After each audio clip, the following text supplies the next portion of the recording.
السلام عليكم. إذا كيف موعدكم إن شاء الله اليوم غادي نديرو رسم كيفية تحسيب التحليل المتعادلين ورسم مستقيم المتوازي. الأدوات الانتراكتيفية أولا اليسار باش نكون مستقيم، وغادي يكون مفهوم ناتج ثلاث فإن تكون عندكم تفاصيل فيها السطور والأعمدة، والسطور والأعمدة فهي متوازية متناسبة، ودائما مستقيم يكون ناتج. يستوى على رسم مستقيم متوازي أو متوازي، الرسم أول مستقيم أو الأخضر من الرسم المستقيم.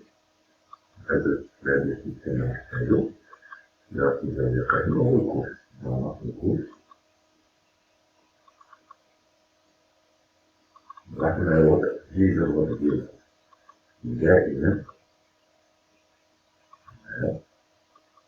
من الوضع الصحيح للكوش، الوضع الصحيح للكوش بحال غنختار هذه المستقيمات متساويش بحال هكا.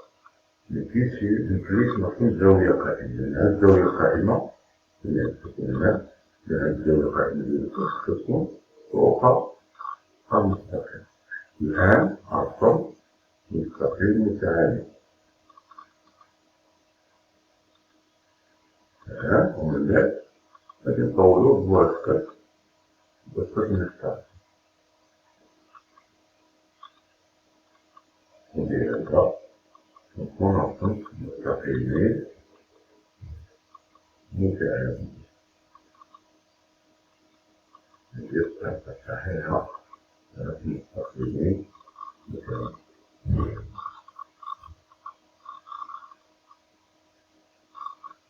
ندير هنا غادي ندير فقط علامة ديال التعامد هي الزاوية القائمة كلهم. الآن نمرو رسم مستقيمين متوازيين. نفس الشيء أحتاج للطرف رسم مستقيم مائل،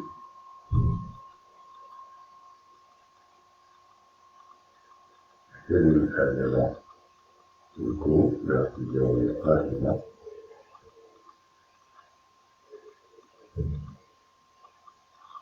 نحن وضع ديال الكوب على المستقيم هو الوضع الصحيح.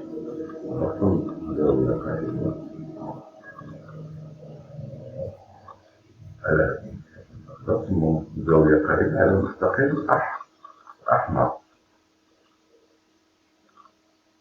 زاوية قائمة أخرى على المستقيم الأحمر.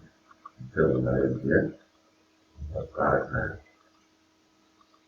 مزيان ومزيان.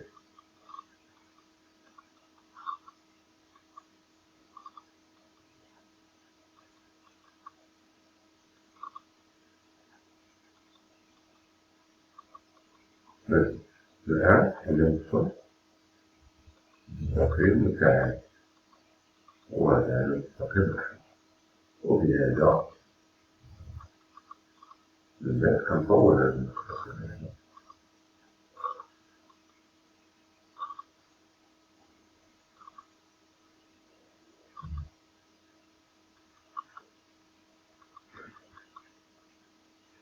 نطولو. بهذا كنحصل على مستقيمين متوازيين. يمكن بأن هذا المستقيم لن يلتقي بهذا المستقيم. السلام عليكم.